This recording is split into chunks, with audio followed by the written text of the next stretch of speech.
जी friends, HPLC analysis में आपका जो रिटेंशन टाइम है पीक का, उसमें वेरिएशन क्यों आ जाता है ड्यूरिंग एनालिसिस, या एक एनालिसिस से दूसरी एनालिसिस में नेक्स्ट डे भी अगर आप काम कर रहे हो तो आपका आरटी क्यों शिफ्ट हो जाता है। बहुत इंपॉर्टेंट क्वेश्चन है। इसके पीछे क्या कॉजेज है वो डिस्कस करेंगे, और इसमें आपको करना क्या चाहिए ताकि ये प्रॉब्लम वेरिएशन का ना आए वो भी डिस्कस करेंगे। तो वीडियो आपने एंड तक देखना है ताकि कंसेप्ट आपको मिले और आपकी एनालिसिस परफेक्ट वे में आपके जाए, काम में आपकी एक्यूरेसी है। आगे चलने से पहले आप देख रहे मेरा चैनल वॉइस ऑफ कियानी और मैं सफदर खान कियानी। एक बटन दबा के अपने चैनल को भी सब्सक्राइब कर देना ताकि इस तरह की टेक्निकल वीडियोस आप तक पहुंचती रहे। लाइक भी कीजिए, कमेंट्स भी कर दीजिए, कोई भी क्यूरीज आप ओपनली पूछ लिया करें। देखिए फ्रेंड, सबसे इंपॉर्टेंट बात जो सबसे पहला पॉइंट है वो चेंज इन टेम्परेचर है। जब आपके सिस्टम एचपीएलसी में टेम्परेचर में वेरिएशन आता है तो आपका आरटी शिफ्ट हो जाता है। वो किस जगह पे हो सकता है, यानी आपका जो कॉलम कंपार्टमेंट है अगर वो टेम्परेचर स्टेबल नहीं है तो आपका आरटी पहले भी आ सकता है, बाद में आ सकता है। अगर आपका टेम्परेचर बढ़ गया है तो आरटी आपका पहले आ जाएगा, अगर आपका टेम्परेचर लो हो गया तो आरटी बाद में आएगा। ठीक है। दूसरा, अगर आपके जो रूम का टेम्परेचर है, इंस्ट्रूमेंट रूम का टेम्परेचर जहाँ पे आपका इंस्ट्रूमेंट रखा है, अगर वहाँ पे भी टेम्परेचर एसी जो एचवेक सिस्टम लगा है उसमें भी वेरिएशन आ रहा है तो उसका भी डायरेक्टली इम्पैक्ट आपके एनालिसिस की पीक रिटेंशन टाइम पे आता है, उसमें वेरिएशन हो जाता है।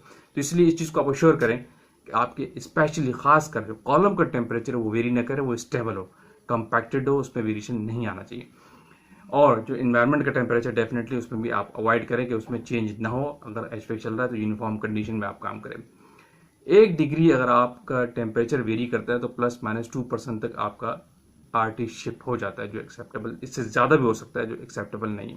दूसरा इंपॉर्टेंट चीज़ है इम्प्रॉपर डीगैसिंग। आपका जो मोबाइल फेज है, अगर आप मोबाइल फेज की डीगैसिंग प्रॉपर नहीं करते हैं तो इससे होता क्या है, साइमल्टेनियसली जो एयर होती है सॉल्वेंट के अंदर वो सिस्टम में चली जाती है। जो आप सॉल्यूशन को मिक्स करते हैं उसके बाद उनको अगर डीगैस प्रॉपर नहीं करेंगे तो एयर जो थ्रू सॉल्वेंट्स आपके सिस्टम में जाएगी। जब सिस्टम में एयर जाती है तो डेफिनेटली आपके एरिया में भी फर्क आता है, पीक एरिया जो होता है और पीक का रिटेंशन टाइम भी आउट हो जाता है। तो आपने इस चीज़ को भी अश्योर करना है कि डीगैसिंग प्रॉपरली करें। लोग डीगैसिंग में केयर नहीं करते।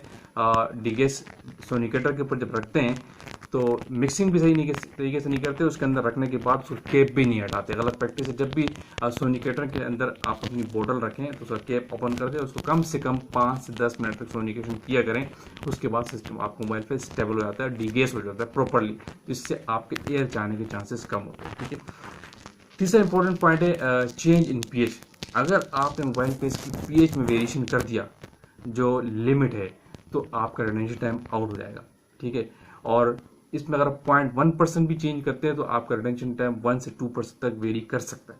इसलिए हमेशा इस चीज़ को अश्योर किया करें कि आपके मोबाइल फेस की पीएच एक्यूरेट मेंटेन हो। 7 हो तो जो लिमिट के अंदर प्लस माइनस जो पॉइंट दिए उसके अंदर आना चाहिए।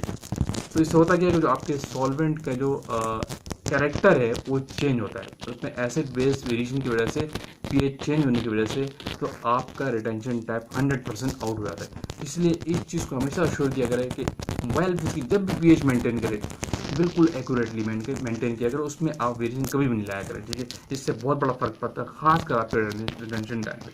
अच्छा, चौथा बहुत इंपॉर्टेंट पॉइंट है वो है लीकेज का। जब आपके सिस्टम में इंटरनली कहीं लीकेज आ जाए, स्लो लीकेज हो जाए तो डेफिनेटली रिटेंशन टाइम आउट हो जाएगा।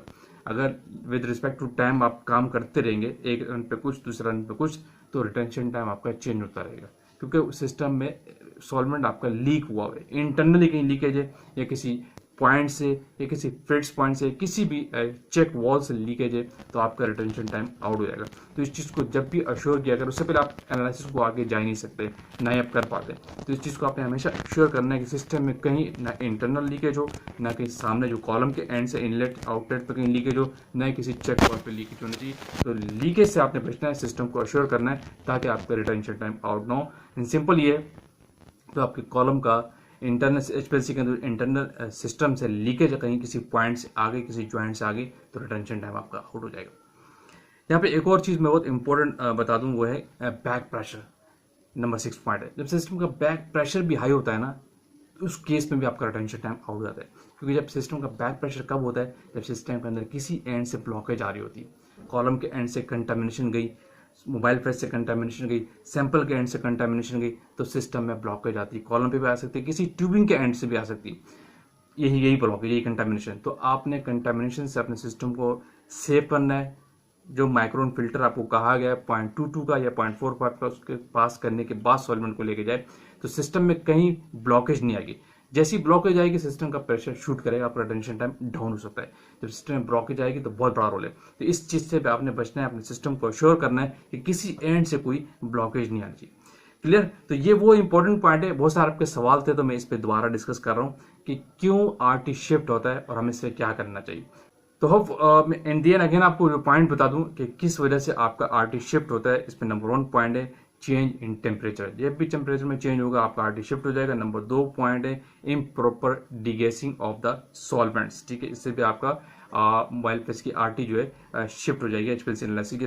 3 पॉइंट है चेंज इन कंपोजिशन का। एक पॉइंट और भी यहाँ पे ऐड कर दूं, जब मोबाइल फ्लैश की जो कंपोजिशन होती है आपकी उसमें भी चेंज करेंगे तो आपका आरटी शिफ्ट हो जाएगा। जो मैंने पॉइंट इनिशियल बताया था ना कि आज एनालिसिस की आरटी कुछ था, नेक्स्ट डे कुछ हो गया, तो उसकी वजह क्या होती है, आप सॉल्वेंट की जो मिक्सिंग है उसमें चेंज कर देते हैं। फॉर एग्जाम्पल आपको 500 ml मिथनॉल लेना था तो आपने 490 ml ले लिया, 495 ml ले लिया, तो आपकी आरटी शिफ्ट हो जाएगी।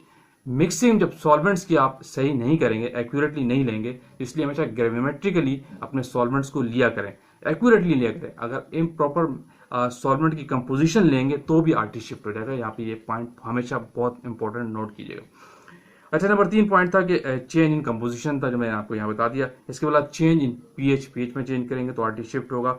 स्लो लीकेज है सिस्टम के अंदर तो आरटी शिफ्ट हो जाएगा। सिस्टम का बैक प्रेशर हाई हो रहा है, ब्लॉकेज आ रही है तो भी आरटी शिफ्ट हो जाएगा। तो ये वो बहुत इंपॉर्टेंट पॉइंट है 6 जिनको आपने हमेशा याद रखना है। इस जब भी आरटी शिफ्ट हो रही हो इनको कंसिडरेशन में लेके आपकी एनालिसिस एक्यूरेट वे में हो जाएगी और आपका ये प्रॉब्लम सॉल्व हो जाएगी। वीडियो का एंड करते हैं। होपफुली वीडियो आपने लाइक की है तो शेयर कीजिए, कमेंट्स कीजिए। अगेन कहूंगा जो लोग चैनल पे न्यू है वो लाजमी सब्सक्राइब कीजिए ताकि इस तरह की टेक्निकल वीडियो आप तक पहुंचती रहे। Thank you for watching. अल्लाह हाफिज़।